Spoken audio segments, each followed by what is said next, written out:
My name is Richard Kozul-Wright. I'm the Director of the Globalisation and Development Strategies Division here in UNCTAD. This is the first series of lectures that we will have over the next, over the course of the next 5 days.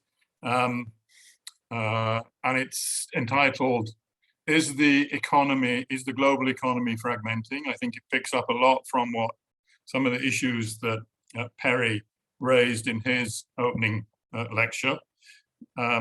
Certainly the last few months have sent the opinion sphere into a bit of a frenzy over the future direction of the global economy. Kristalina Georgieva, the head of the IMF, has talked about a confluence of calamities, increasing the risk of geo-economic fragmentation. There's certainly been plenty of warnings about new economic blocs beginning to take shape, questions about the future role of the dollar, which to some extent is what we heard from with Perry, suggesting that it was a lot stronger than many people might otherwise suggest. There's certainly been anxious talk of the breakdown of supply chains and moving from reshoring, which is possibly a good thing, to friendshoring, which is almost certainly a bad thing. We've had distraught parallels with the 1970s, and some have pondered the end of globalization, others have talked about deglobalization, yet others have talked about slowbalization. But given that globalization itself has become something of a vacuous concept, a lot of this discussion that we've heard, I think, in recent months has generated a lot more heat than it has light about the future direction of the global economy.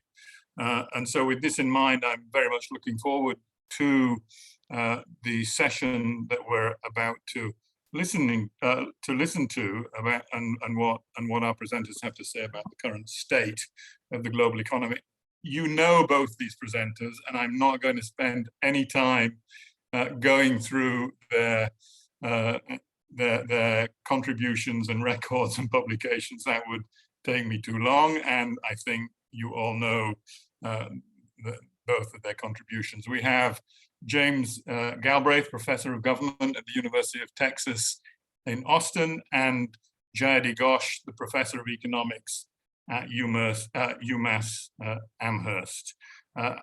Both of them will talk for around 20 minutes each, after which we will open it up to questions from the audience. Please submit any questions that you have by clicking on the Q&A button, and we will pick up as many as we can in the time remaining. So without further ado, let's get started. And Jamie, I think if you could kick off, please.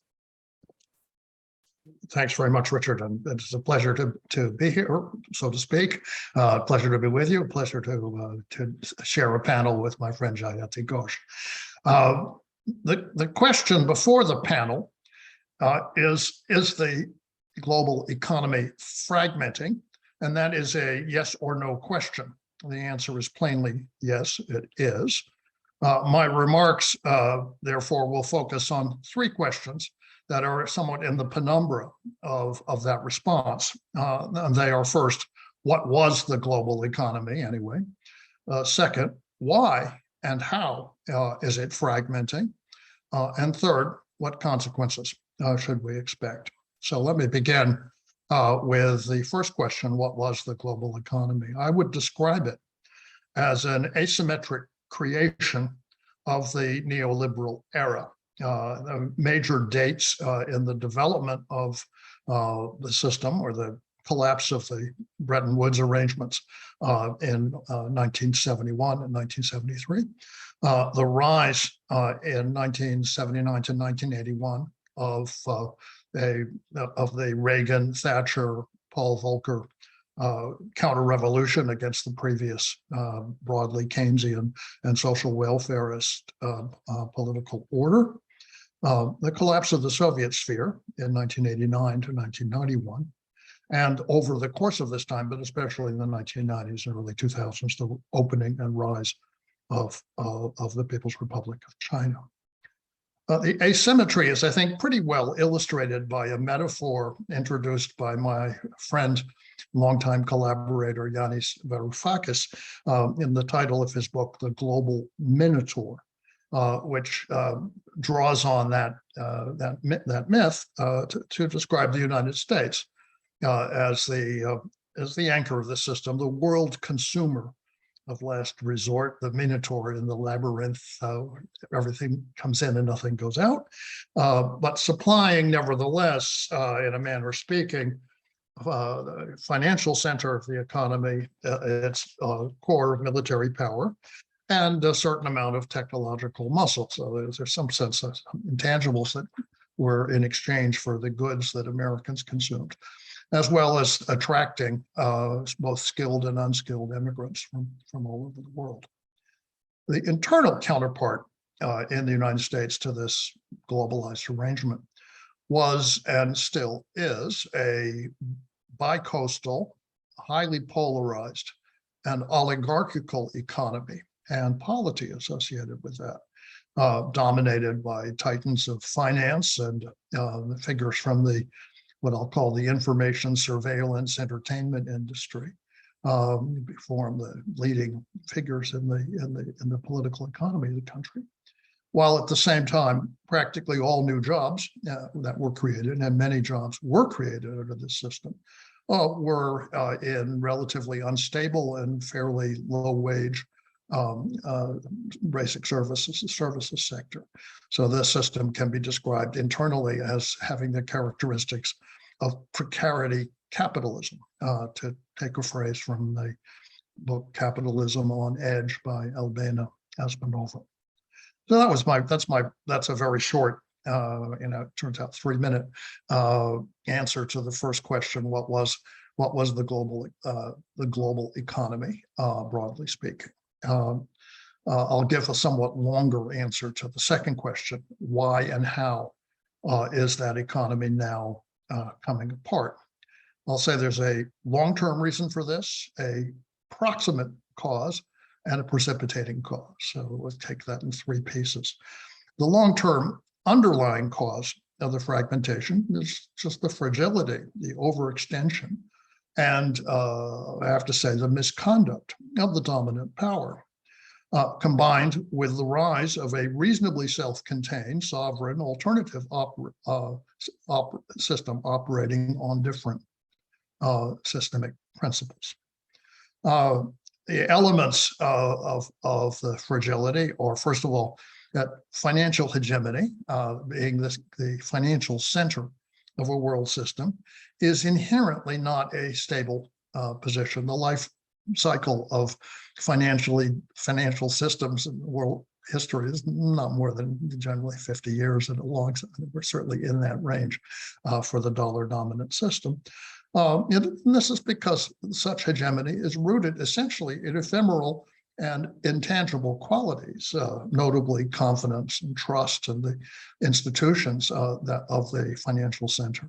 And it's very hard to maintain that confidence and trust because institutions can be undermined from within, from without. They can be, alternatives can come up, but also they themselves are not, they're not permanent and unshakable entities. And so there are many questions about the sustainability of the U.S. position as the financial center.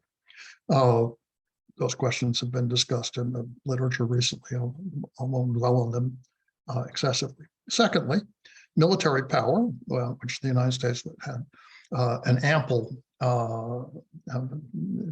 hegemonic position from the end of the Second World War outside of the Soviet sphere, but it's sustainable only so long as it actually provides security for those who are under its umbrella.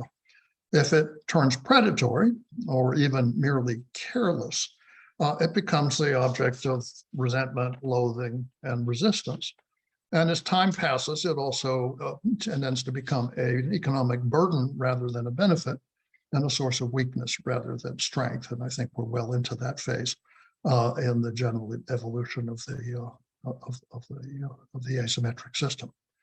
And finally, there's a property of technology, which seems to me broadly should be mentioned here, which is that technology is not the pure product of scientific thought. It is rooted in material artifacts and in industrial processes, in doing things, and in the infrastructure of engineering and support raw materials and everything else that an industrial system has. This is a characteristic of technology. So a technical advantage may be sustained for a time when the underlying industrial base weakens and goes away, but it won't be sustained indefinitely. It can't be sustained indefinitely by research centers alone. And so the United States also is in this position of having historical advantages which are eroding as it has lost the material underpinning of those advantages. So these three factors taken together, I would argue, basically undermine the global position of the United States as the anchor of an asymmetric world system, while China, and as many people have been surprised to learn recently, Russia have rebuilt their capacity, both physical and human, and have done so on a vast and potentially unifiable Eurasian resource base. So we are seeing the development of a plausible alternative center for world economic activity. And since I'm in a virtual sense sitting opposite to Professor Ghosh, I have mentioned that South Asia is also a significant part of that picture. So those are the long-term developments I think we should keep in mind. The proximate cause of fragmentation was the pandemic. And this had the effect of disrupting the highly integrated flow of global supply chains, notably imports to the United States. And in particular, one can point to the semiconductor industry, where there was essentially a kind of interruption in the or a miscalculation about the nature of the future demand for these products, which then led to disruption in the vehicle production. Things of this nature. One could talk about the very peculiar concentration of import capacity on the west coast of the United States and the ports of Los Angeles and Long Beach. There are many manifestations of this. So that was one factor that was a pandemic illustrated that this was a very smoothly functioning system, which once disrupted was not so easy to get back into smooth operation. Secondly, the pandemic disrupted and then I think permitted the reorganization or fostered the reorganization of control over the energy sector in the United States, permitting or perhaps actually causing a condition of relative excess demand once demand conditions improved as the pandemic peaked and began to pass. And this then created the conditions that we're now seeing of what are essentially very high, one even might say extortionate energy pricing with cost pressures that then ripple through the entire economy, the food sector, and anything that has with significant transportation cost is going to then, the energy price increase is going to then show up. And then you have the phenomenon of industrial or corporate elements that take advantage of the disanchoring of the prices to try and improve their margins so that they too sort of participate in a scramble for higher profits through higher pricing. And the whole relatively stable environment of the previous 30 years becomes much less stable as a result of the developments that are essentially rooted in the energy sector. And this then brings on the reaction of the monetary authorities, rising interest rates, well underway, which then results in capital inflow to the United States, because the United States has been leading in raising interest rates and the strengthening of the dollar at the expense of both the euro and currencies out in the rest of the world. So that's that I would call the proximate cause of the fragmentation of the system. And finally, the precipitating factor was the imposition of what were supposed to be harsh sanctions against the Russian Federation. And these were based really, as we reflect back on the last few months, on what can only be described as a wildly false, absurdly arrogant, and in the event self-destructive view of the political economy of Russia, whose consequence has been actually to strengthen the economic autonomy of the Russian Federation and its relationships to the world outside of the sanctions imposing zone, to restrict trade flows into the sanctions imposing countries, and to foster the creation of what didn't exist before, the beginnings of an independent financial system. And then finally, to place the key industries of Western Europe, of Europe generally, on the brink of a real crisis, perhaps even an industrial and financial collapse, because their competitiveness and indeed their functioning has depended upon the well-established flow of fuel in particular, also raw materials coming from Russia. This is the consequence, I think, in part of a dissociation of political authority from industrial competence in Europe and in the US. I would say the persistence of an aging elite whose exposure to Russia, whose sense of what Russia is, whose ideas about it date from late Soviet days, and in particular from the collapse and neoliberal period, the Yeltsin period of the 1990s. This was a wonderful period in Moscow for ambitious foreigners with visions of democracy and making a quick killing, but it is not well remembered by the Russians, and they have moved along in a very, what we now realize is a very serious way from those days. So that's the second question. That's why and how are things fragmenting. Third question is what will happen next, and this, of course, is difficult, but certain elements of the unfolding situation are already reasonably perceptible. So I'll mention, I think, 4 of them here. So they include, first of all, the creation of what I've called a non-dollar, non-euro financial and trading zone centered on Eurasia and brought into being by the sanctions regime. Now, this is not the dominant zone, it's either financially or in trade terms in the world economy, but it didn't exist a few months ago, and it has come into existence now, and it will not be displaced if the political situation eases, simply because the basis for returning to the old system, which requires trust and confidence in its leading figures, is not there anymore. Secondly, within the dollar-euro zone, there is what I could call, maybe collapse is too strong a term, but a tendency toward collapse toward the dollar. An extreme instance of what's sometimes referred to as flight to quality, augmented by the dollar defense that's going on at the Federal Reserve, which is always called fighting inflation by the press. But as it was true for Volcker in 1979, 1980, 81, and is true today, the underlying motivation is clearly the defense of the centrality of the dollar, the US financial institutions within the zone that they continue to dominate.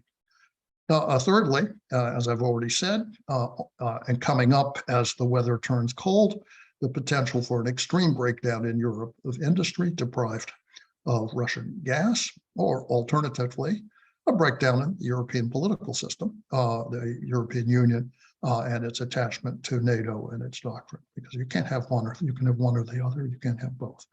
The present arrangements.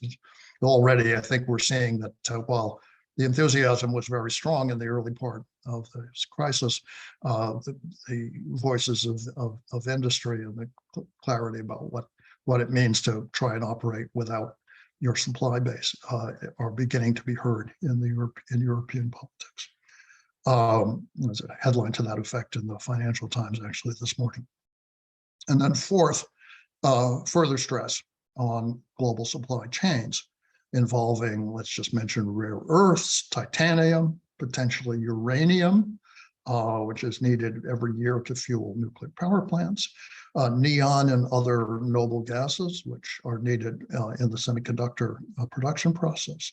All of these potentially working to the disadvantage of the United States and supporting the continuing rise of China which is so far successfully keeping its place in both systems. That's to say, it is managing to maintain its relations with the dollar zone and the non-dollar zone, while its political orientation toward Eurasia is very clear. But nevertheless, it's also clear that China is in the indispensable anchor of both regions. Overall, and I'll come to a conclusion here, is the point I would like to make is that this process of fragmentation is serious business. There was talk about deglobalization, about relocalization, about making changes as though the world economy were some kind of fluid, easily reorganized operation. This is not the case. The technologies under which and the systems under which we operate were built up to operate at a certain scale, at a global scale, and they will not function at a reduced scale without very significant losses in the meantime. When this happened, and we have living experience of it, to the USSR in the early 1990s, output, industrial production fell by about 40%. There were vast segments of the working economy that were not paid at all. Male life expectancy fell about 15 years to something in the middle of 50s, which is to say that millions of people died prematurely of violence, alcohol, stress, heart disease, other consequences of the general collapse of the world in which they've been living. Recovery, which has occurred, took about 20 years. It's not something to take lightly, and nor should the follies of economists and the political leaders who brought this on be forgotten or forgiven. It is something we should be braced for, and it's not something to look forward to, it seems to me. Thank you very much, and I will, on that cheerful and optimistic note, I will pass the floor to Professor Ghosh.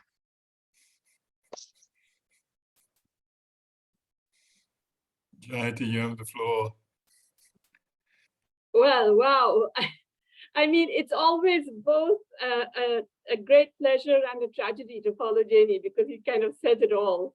And I think Professor Galbraith has outlined in very comprehensive but succinct way the essential concerns that we have.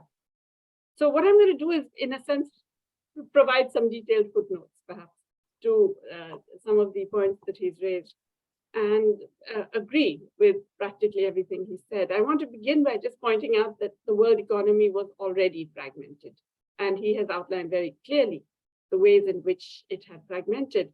But I want to also emphasize particularly the North-South divide, which has been brewing for a while, but which, as he said, became extremely marked during the pandemic. The evidence of that divide was sort of shoved into everyone's face, especially in what we could still call the Global South, whether it was in terms of the inequalities with respect to vaccine access and the other treatment access, or the massive inequalities in fiscal response across the advanced economies and the rest of the world. This is worth mentioning because, you know, we tend to forget it already. We forget that in the advanced economies, they were spending anywhere between 15 to 30% of GDP additionally over the course of the 1.5 years of the pandemic. And up between January 2020 and March 2021, which is when I last did the calculation, the per capita additional fiscal spending of the United States was in the range of $25,000 to $30,000 per capita additional spending. In the low-income countries, it was an additional $2. That's the kind of difference we're talking about in terms of the possible recoveries that would be enabled by the fiscal stimulus during the pandemic. Also remember that these are already economies that were heavily informal. 70% of all workers in the developing world are informal. I say developing world, I no longer know what to call it. I mean, is it still developing? Is it still emerging? Low and middle income countries, let's just go with LMICs for the time being. 70% of workers in LMICs are informal, that is to say they don't have any social protection. Only 24% of workers in the advanced economies are informal. Now, that has many implications. It obviously means that something like a pandemic and the closures and so on impact very differently on these workers, but it also means that there are no automatic stabilizers to speak of in these economies that would somehow prop up the macroeconomy in a period of enforced suppression of both supply and demand. The social protection measures, again, significantly lower for obvious reasons, not just in per capita terms, but also as a share of GDP in the developing world. And these are countries which we now know were, even through this period, much more ravaged by climate change. We get all the, it becomes global news when there are forest fires in California or in Siberia. And I'm sure these are very, very dramatic things. But the impact of major extreme climate events in the developing world has been much more stark and major. And then there are also these slower changes in both climate and in the natural world, such as desertification, changing water levels, changing quality of soil and so on, which already have impacted agriculture, but have a whole range of other implications. So it was already bad news before the pandemic, during the pandemic, in terms of these divisions and fragments. But then, of course, from early this year, you have this massive increase in commodity prices. And this, it's always ascribed to the Ukraine war. And sure, that's the proximate cause, as Professor Galbraith highlighted. But really, that's only a very small part of it. And I emphasize the word small part of it, because a very large part was actually the result of significant profit margin increases of the major energy and food companies globally. It's a very oligopolistic market, as you know. And we've seen unbelievable growth in these companies, but also the financial activity in commodities markets, something we'd seen in 2007, 2008, 2009, back in a big way in terms of major speculative activity in the wheat market in particular. And we have a very similar picture, a dramatic increase, a doubling of wheat futures prices, which feed into the spot prices, of course, between January and early April. And now they're back to where they were pre the war, in fact, pre-pandemic. In other words, the prices have collapsed again. Does this mean that everything's fine now for wheat importing countries? No. Because in fact, we've observed this in the past price rise as well, the last global food crisis, that the prices do not fall commensurately for importing countries.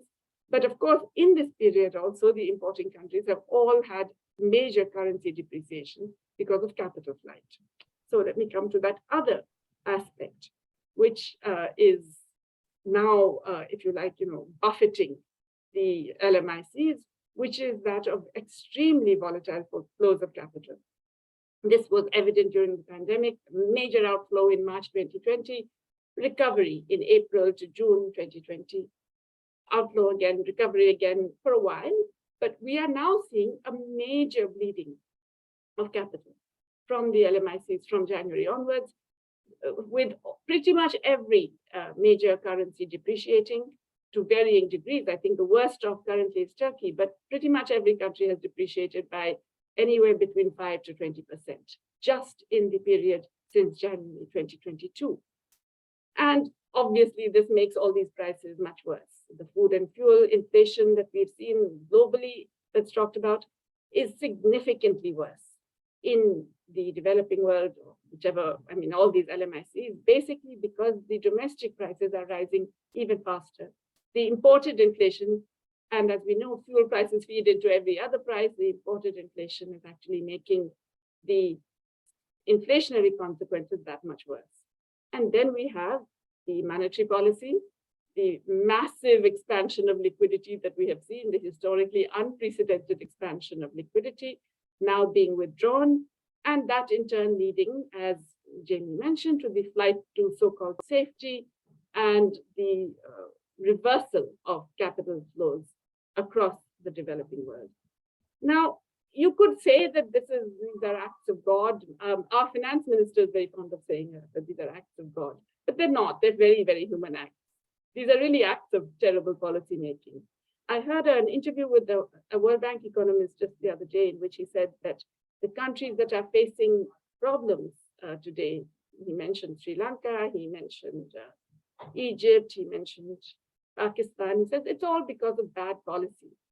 And for once I agreed with him, except that he said it was the bad policies in those countries, whereas I think it's the bad policies broadly of G7 and those who rule the world, if you like, the global architecture, which has been, I would argue, directly implicated in the tragedies that we are already observing and we're going to observe more and more in the future. And they're evident in, I would say, 5 major ways, the failures of, if you like, global policy making. First, relating to, for example, the vaccine technology, etc., is the continued hold of intellectual property rights, the monopoly of knowledge granted to not just pharma companies, but a whole range of climate-related technologies as well, which is extremely counterproductive from a global perspective because it restricts the possibility of the expansion of knowledge and production that is required, first of all, to end this pandemic. Secondly, to ensure that we have the technologies that will enable us to mitigate and deal with and adapt to climate change. And all of this is unnecessary. It benefits no one except certain companies. All of these companies have got these technologies because of significant subsidies from their governments. And so it's bizarre that they get to keep the private returns and to keep the monopoly of knowledge that then prevents any real dissemination, which is absolutely crucial and necessary if any of our global problems is to be resolved. Then there's the lack of regulation of finance, which again, very, very evident. It need not have happened for financial activity in the commodities markets to generate the dramatic increases that we have observed in, for example, the major food markets or in the oil market. There was a point where, for example, even in the Paris Exchange, 72% of the activity was of financial companies with absolutely no interest in wheat. And there are similar results in the Chicago Board of Trade and in all of the. So in other words, the Dodd-Frank laws that were supposed to prevent all this have clearly been worked around, or they've been so loose, and the regulatory authorities that are supposed to implement them have been raising the ceilings for the permissible activities to such an extent that it hasn't prevented the purely financial activity in these commodities markets. Then we have the lack of regulation of other forms of finance. And that's really because the IMF occasionally comes up with working papers that say, yes, you're allowed to do some capital market controls, or they call it capital management techniques now, that's the favored word. You can do some of these now because of the fact that capital is so volatile. But on the ground, the IMF is inevitably preventing countries from actually putting in place such controls. So we get extraordinary things like Brazil taking a loan for $40 billion during the Macri regime, the largest ever single loan given by the IMF, with absolutely no restrictions on capital outflow, so that within a year, Brazil loses $43 billion in capital flight. And the incoming government, the following government of Alberto Fernandez, then has to deal with an even bigger disaster because you've had that capital outflow and you have to repay the IMF loan. And over, there are many, many instances that I could go on about, but I will just point to this problem.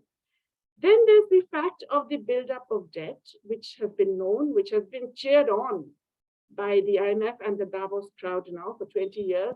Developing countries have been not just encouraged, they've almost been pushed into entering bond markets. These international sovereign bonds that everybody is yelling at Sri Lanka now, saying, oh, you have these sovereign bonds, were encouraged by the IMF, were celebrated by the Davos crowd. And they were encouraged to the point where now it's almost 45% of the Sri Lankan government's debt. It is about 42% of the external debt of Sri Lanka. Bonds held by all, and of course, as you can imagine, the bond values have collapsed. But across the world, LMICs were encouraged to take on this debt in the form of private debt, taken often by private players and in bond markets, and are now paying the price. This was a tragedy foretold. Many of us have foretold it. And yet the international institutions, which are charged with maintaining some kind of order and ensuring some degree of, shall we say, viability, did nothing of the sort. They actually encouraged this.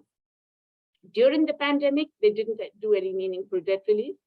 They basically did a moratorium, which kicks the can down the road. The can gets bigger as it rolls, and then obviously everything gets much worse by the end of the moratorium. And so now we are finding more and more countries. Every day there's a larger list of countries on the verge of default or in effective default.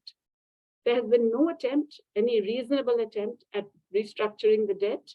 The debt service suspension initiative, I would say pretty much a damp squib.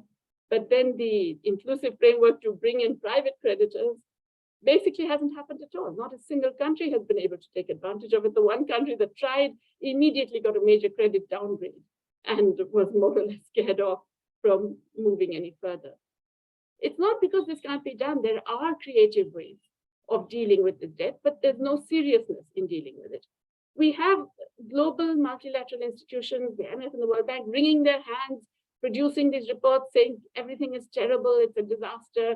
Many more countries are going to experience extreme distress and poverty, and we're so sad about it. And yet nothing is done. Not even another release of SDRs, which could be done without approaching the US Congress. It's not even being considered and discussed in the IMF at this moment. So the global institutions, G7, I would say broadly failed. The fourth area, taxation, it is such low-hanging fruit. It is possible to tax multinationals at the same rate that national companies are taxed. It's possible, right? And it would seem to be obvious.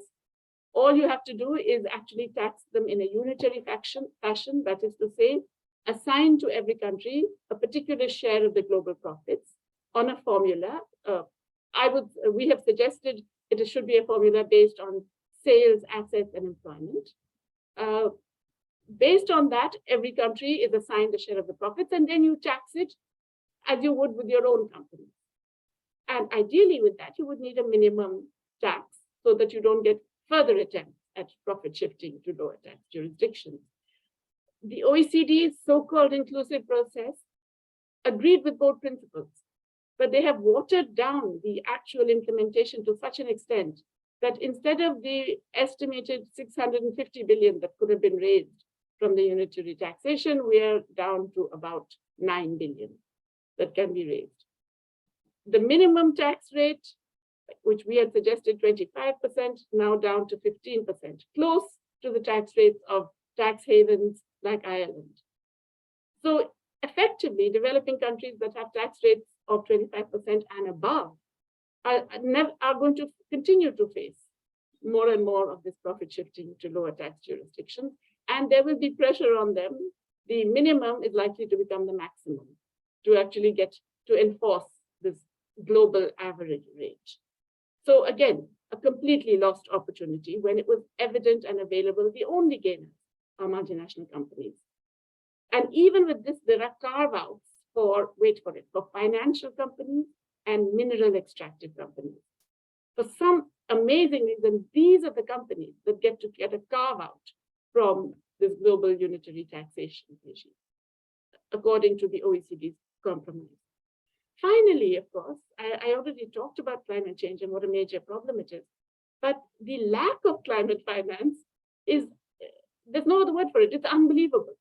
Okay, in 2012, the advanced economies promised 100 billion a year, which is frankly peanuts, but nonetheless, they do promise 100 billion a year. The average that they have given over the past 11 years is something like 60 billion. Last year, or was it 2020, they somehow scrounged together 80 billion. But it turns out that most of that is not bilateral money. They're bringing in all the multilateral development banks and saying that's also climate finance, which is really not what was intended. If you look at what the rich countries themselves have provided, it's only 26 billion in 2020 in terms of climate finance. I don't have to tell you how many trillions the advanced economies took out of the hat when the pandemic struck. I mean, Jamie will know better. I don't know. The US, what is it, 5 trillion now, the total additional spending? some very large number, right? Just for the US. European Union, perhaps also 3 to 4 trillion additional spending, but 26 billion for climate finance for G7 plus another 5 of the rich countries is all that has been provided. And at the same time, they are continuing to subsidize fossil fuels. Remember, before the Ukraine war, the IMF estimated the total fossil fuel subsidies, if you count them properly, came to $5.9 trillion, okay, nearly $6 trillion. That's before the Ukraine war. And we all know what's happened once the Ukraine war allowed prices to rise a little bit, is that everybody rushed to money and said, no, we have to go back to fossil fuels. So Europe is, of course, reconsidering nuclear, but also reconsidering coal. The US is back to encouraging much more fossil fuel drilling. So there's a complete reversal even from the minimalist commitments made during the Glasgow summit, the COP26. All of that, and then the geopolitics. I think Jamie's already talked about it, that US-China, US-Russia, and everybody's supposed to take sides. And surprise, surprise, not everybody wants to take sides. I think one major reason for this, one reason why more and more countries are refusing to fall in line with the G7 proposition is not just because of their own economic interest, which is of course significant, but because everyone's really sick of this moral hypocrisy. I mean, I think I hadn't really understood the depth of anger, for example, in Africa, to the G7 kind approach to multilateralism, which is that we do what we like, we will rule the world, and you will have to do what we say, more or less. There is so much anger that it's very, I mean, people I never expected, they shall be nameless, but who were earlier very strongly associated with the, what should I call them, the powers that be in multilateral systems, are now openly saying, we don't want a multilateralism that is imposed to us from the G7. It's not just that it doesn't work, we know that it's not in our interest. And it's not only that they won't help us when we're down, they will actively push us further into the abyss. So we are not interested in that kind of multilateralism. Now, that's of course bad news because our problems are global. Our problems are not those that we can segregate into these different divisions and silos. So there is a real problem there. But the immediate concerns, I would argue, and I'm again footnoting Jamie here in terms of the issues of stagflation, which had already begun in the developing world last year. From the middle of last year, stagflation was an evident concern because our prices had already started rising much faster and our economies had already started slowing. Now, in that, I would argue the supply chain stuff is much less important. I would argue that it's really the imported inflation, which, as I mentioned, comes not only from supply shocks from the war, but specifically from profiteering and speculation, but also the currency depreciation. And these are happening in countries where money wages are actually lower than they were pre-pandemic.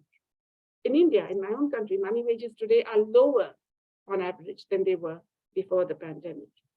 And of course, we still have our open capital accounts in which capital swirling around can make life more and more difficult, and we are facing the greater shocks of climate change. So what next, to sort of continue with Jamie's line of questioning, where do we go from here? At one level, it seems like doom and doom, right? I mean, it seems like there's nothing going for anything. And if you look at the current configurations, it really does seem like there's no hope. Everything is going to end in, dystopia of the worst possible kind. Maybe not a big explosion, but at least terrible events happening in different parts of the world, greater divisions, greater poverty, but greater violence at different levels. And that is certainly one option. But we also have to remember that periods of great instability are also periods of churning and of political change, which often comes from directions that we don't necessarily expect. And I think this could well become one of those periods. I mean, unless we manage to burn the planet before that, it is actually possible that humanity steps back from this terrible brink, and that we do find ways of at least regional groupings or other groupings cooperating to actually push back on some of these, to ensure that we look for a greener, more sustainable, more employment-friendly strategy of economic activity, which does not have the massive hollowing out implied by the entire neoliberal regime.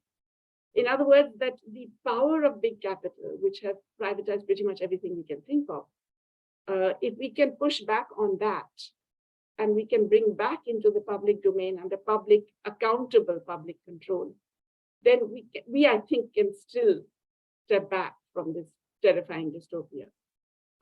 Fragmentation has, in the past, historically, been a period when that kind of thing has happened, when those alternatives have emerged, and when new elements of divisions of labor globally have been possible. So let's just hope that that is the outcome of this current phase. Okay, stopping here. Thanks. Jayati, thank you very much for that. And you've actually answered a lot of the questions that were in the Q&A in the process. Let me just encourage people to add any other questions. I'm just going to jump in actually with Jamie's presentation. I mean, there's a long history of kind of declinism when it comes. I mean, I know this from the UK about hegemons losing their position, both relative and also, and I think yours is an absolute decline in the case of the US. And I guess the pushback, a couple of pushbacks that, and to some extent we heard earlier from Perry Merling, is that the dollars are much more powerful, a source of US power than many people suggest. We have a global financial system that is hardwired into the dollar-based system, and it's difficult to see where alternatives might come for that. And that will give the US considerable influence over the global economy for the foreseeable future. And Bitcoins or the rise of China and the renminbi have not really dented that yet. So there's a kind of pushback on the dollar front. Just on a more of approximate issue, should we take anything from Biden's final success to get something through the Congress with his latest bill, which is far smaller, of course, than what was originally fought for and promised? But is there anything there that suggests there might be something of approximate nature that points in a more positive direction? Okay, well, my answer to the second question is, broadly speaking, I'm skeptical, but I'll come back to that. Let me take up the first question about the dollar system. My view is that as I said, I tried to phrase this carefully and exactly. So what we have already seen is the creation of a non-dollar, non-euro zone. That is a divorce, if you like, of certain key regions and certain trading relationships from the Western dollar-dominated financial system. And that was something that is a gift to those regions by the financial geniuses who were running policy in the United States and to some degree in Europe. They could say thank you very much. SWIFT was supposed to bring, the ending of SWIFT was supposed to bring the Russian economy to its knees. Well, guess what? SWIFT ended and the Russian economy didn't go to its knees. The union pay, I mean, there are alternative systems and they are gaining ground. Does this mean that the dollar zone, the dollar euro zone is going to collapse? No, I don't think it is. And the larger share of international debt obligations will continue to be held in the form of US Treasury bonds. But if you are a country that is likely to run afoul of American policymakers at the highest level, that is to say, if you're Venezuela, if you're Afghanistan, if you're Iran, if you're Russia, you now know that holding US Treasury bonds, oh, by the way, China too, is not such a smart thing to do because they can be frozen. And in fact, they can be stolen. They can be taken and passed out as the Afghanistan's were to other parties. They can be, as is being proposed, $300 billion of Russian holdings of US Treasury bonds, which are held in the United States, obviously. They're just accounts at the Federal Reserve. There's proposed that those be sent over to support the government in Kiev. Well, okay, I mean, that is not going to inspire confidence on the part of other players who might at some time fall afoul. I mean, obviously much of the world is not in that position and does not feel threatened by it. But this is the whole basis of a reserve system is the idea that the bonds are inviolable and that they are not going to be confiscated and not going to be defaulted on. And that we have political leadership which doesn't seem aware of this, which to me is a very strange thing. It does not make sense to me as a national strategy for the United States. It's putting a short-term priority in the place of what is as you've just correctly stated, a very strong foundation of national economic preeminence. So that's, I say the system isn't going to go away, but then, the Sterling region didn't fall apart immediately either. It simply lost its dominant position in the world economy over time, and then eventually ran into a crisis. And so declinism is something which is let's say an academic sport in the United Kingdom for a reason. And the idea that the UK is going to emerge as some kind of as it always was, reassert the power of the empire.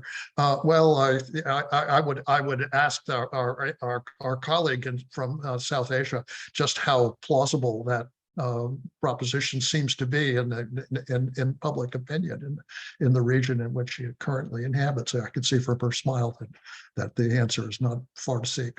Okay, so so that's the first part. Let's come back to the second. There are a number of things which have been rolling their way through Congress, and I guess one thing has actually been signed that deals with basically writing financial support to the technology sector in the United States, creating supporting a number of research centers. I happen to live in one of them. It's no doubt going to be quite good for already inflated real estate prices. So as a homeowner, I'm happy, although only up to a point, because I have to pay property taxes. Do I think this is going to make a fundamental difference to the changing structure of the world economy? No, I don't think so. Why not? Well, we have a White House report, US government report on the semiconductor supply chain that was issued in the summer of 2021. It's an exceedingly good document. I wrote about it for INET shortly after it appeared. What does it say? It says the United States semiconductor firms, which still hold the upper end of about half the market and the upper end of design in this industry, absolutely rely on the Chinese market because half of all semiconductors are sold to China. And if they don't sell to China, guess what? They don't have money for investment. And so they will lose their dominant position, come what may. Now, okay, we might be able to supply them with money for investment, but without the markets, they're not going to be competitive. So this whole industry depends upon maintaining the existing relationships. It's a global industry. It can be disrupted. Neon comes from Russia. It is refined in two places in Ukraine, Mariupol and Odessa. Disruption of that chain is a disruption at a global scale, and there are plenty of other places. A outbreak of war, quite possible in the Taiwan Strait, it's going to have a very bad effect on the semiconductor industry, which relies on trade across the strait. For this reason, I don't think there's likely to be such an outbreak, as the people in that part of the world are not as, let's say, insensitive to their economic interests as they appear to be in Europe. And I say, good, thank you for that. This is good. But if there were such a thing, if Taiwan were cut off from mainland China, where would the foundries in Taiwan ship their chips to? It's not. These are matters where fixed capital decisions have been made, and if you break them up, the whole thing comes crumbling down. Writing checks from the U.S. Congress. Yeah, well, okay, it's not completely useless, but it only goes so far. Thanks, Jamie. We are running out of time and questions are coming in late in the day. I can't, there's one about Sri Lanka to you, Jayati, but I know you recently produced a short piece, I think in The Guardian, about Sri Lanka's particular debt problem. So maybe we could suggest people take a look at that. There is a question maybe for both of you to close on, because it comes up in our world quite a lot, linked to the climate challenge and to what extent degrowth is an option in terms of dealing with the climate constraint and the threats that is raising. It's an issue that I know we confront in our work. Maybe it's a nice way of just closing the issue of the future direction of the global economy, of whether you think there's anything in that argument that needs to be addressed and thought through seriously. Jayati. Sure, yeah. Okay, let me confess, I really find this whole degrowth versus green growth thing a red herring. I'm also surprised because, you know, I have good friends on both sides of the divide, and all of them agree that GDP is a terrible indicator of human progress, that it doesn't capture the things that we want to capture. It leaves out too much and it brings in all kinds of bad stuff, right? So both sides are agreed that GDP is not the best indicator. So why are we obsessing about whether it should rise or fall? Why are we instead not saying, here are the things we want? We want an economy that delivers health for all. We want an economy that delivers access to productive employment. We want an economy that recognizes care work and seeks to reduce the drudgery of unpaid care work as much as possible. We want an economy that's in harmony with nature and the planet. And let's then think of all the things we need to get there, which are, and also an economy that delivers human capabilities. You know? So what are the things we need to get there? In some cases, you may need to increase GDP. In some cases, you may not. It depends completely. It depends on what kinds of patterns of activity you need to promote in particular instances. So I find this whole thing about how you have to bring the GDP down, otherwise, I find that absurd. Okay, I find the opposite argument that, you know, it has to keep growing also absurd. I don't think that's the relevant indicator. We're barking up the wrong tree in that. Having said that, there is one point I would make, which is that if you look at all of the SDGs, and this is actually something that we have put into a publication. I'm a co-author of a publication of the Club of Rome, 50 years after the limits to growth. It's called Growth for All.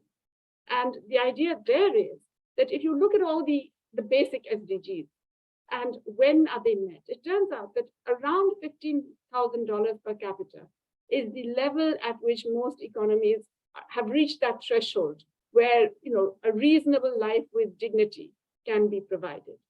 So I would say that countries below that per capita income need to keep growing because you need to be delivering those basic SDGs. The distribution of that is huge. In India, we're growing, but it's disastrous because, you know, basically 0.01% of our GDP goes to 2 people, basically. But it's possible to have a certain distribution of that growth. But yeah, countries below 15,000 per capita do need to keep growing. After that, it depends. It's not that it has to be degrowth. It's not that it has to be growing with green. It depends on the particular strategy, pattern, and composition of the growth. So I honestly find that whole debate a distraction. And I wish we were doing it because the policies that are advocated by both sides are identical. So let's focus on the policy changes we want rather than, you know, stick to that rather rigid formulation. Jamie, do you have thoughts on that? No, nothing to add. I'm totally with Jayati on this point. There's a number of questions about the debt, obviously the threat of a debt crisis in the developing world. You've already addressed it a little bit, Jayati, and the question, of course, who might be next, and are we going to see repetitions of the Sri Lankan example, and the way in which economic and political stresses reinforce each other in that kind of very dangerous, vicious circle that we have seen there. And it may be worth just following up on some of your comments there. There's a related question maybe for Jamie, which is the worry that many people have. I mean, it's a long-standing one, but seems to have grown in recent months, about the somewhat precarious state of the Chinese property market, the accumulation of debt that has gone along with that, and whether that is going to constrain Chinese growth going forward, because, which is a worry for many developing countries, because China has acted as a very strong engine of growth for other developing countries over the course of recent years, and whether there is something there that we should be concerned about in the Chinese growth model that could have ramifications beyond China. Okay, well, I can't speak authoritatively to the Chinese property market at the present moment, but I can in general terms. So I've been involved with China going back to the early 1990s. And from the very beginning, Western economists were telling me that the Chinese banks were on the brink of collapse because they were full of non-performing loans of one kind or another. And therefore, they just couldn't function like real banks. And this has been going on for 30 years. And it should begin to dawn on people that when you have a banking system which is backed by the state, it doesn't need to function like the Western banking system. It's not under the same regulatory regime. The whole business of non-performing loans was a kind of backdoor Keynesianism that provided support for a larger objective, which was social stability. When you look at the property market in China, I mean, broadly speaking, and the big precarious things, what are you looking at? You're looking at high-end properties held by relatively well-off people, and this is for them a balance sheet phenomenon. This is not the survival of the system. This is not whether the broad mass of the Chinese population will get food and fuel and the requirements of survival. It is a question of a modern urban population with debt issues and in a banking system which is much better controlled, partly because of the persistence of capital controls, which have been held in place all the way through. And I have to say, I take a small amount of credit for that because I intervened on this when I was advising the Chinese government in the 1990s, but a very small amount. But nevertheless, I'm proud of having been on the right side of that issue. And as a result, I don't think that the Chinese economy always has elements of unbalance and instability that's always dealt with by waves of reform. This has been going on since 1976. I see no reason to think that the model is going to break right anytime soon, simply because it doesn't look like a good picture from, if it were in New York, it would be a different matter. Well, okay, yeah, if it were New York, the US Congress would have to be involved, and you'd have a much more Sturm und Drang than you're going to see in the Chinese situation. I don't know if you want to follow up, but I kind of related in a way to, because a lot of the multipolarity interpretation of the direction of the global economy has hinged on China. Obviously, in the success of China, that there's little doubt. There's no other developing country. I mean, we've talked a lot about the BRICS and the rise of the BRICS, but no other large developing country has really been able to emulate that remarkable transformation that we've seen in China. And there's talk of it in India. We've had talk of it at times in Brazil. South Africa clearly has not really broken out from a kind of post-apartheid low growth model. Is there anything as you see it, that amongst the non-China BRICS where we can see some positive kind of growth stories emerging, and them acting as the kinds of growth pole that China certainly has for other parts of the developing world?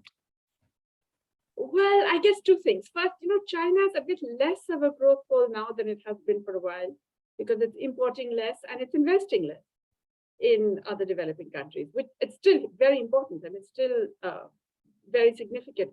I think what's more, and no other country comes close, as you were saying, and certainly not India. I mean, the only thing we're going to beat China in, and I think we just have, is in population.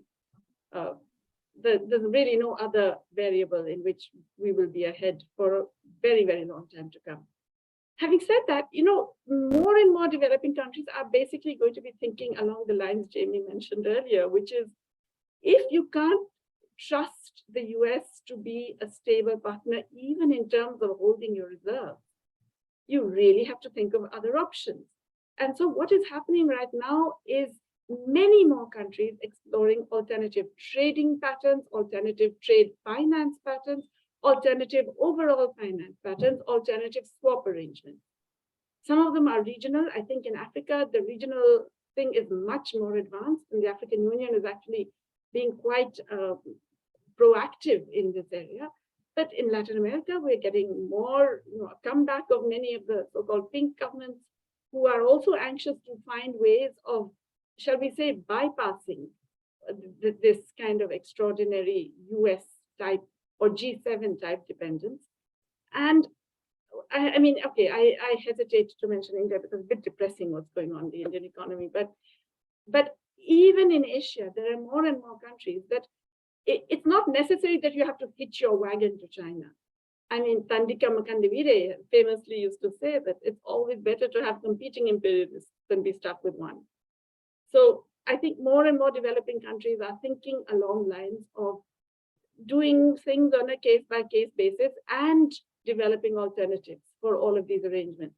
So I don't think we're necessarily going to see one block of pole emerging. I think we're going to see new forms of relationship, which definitely will question US hegemony.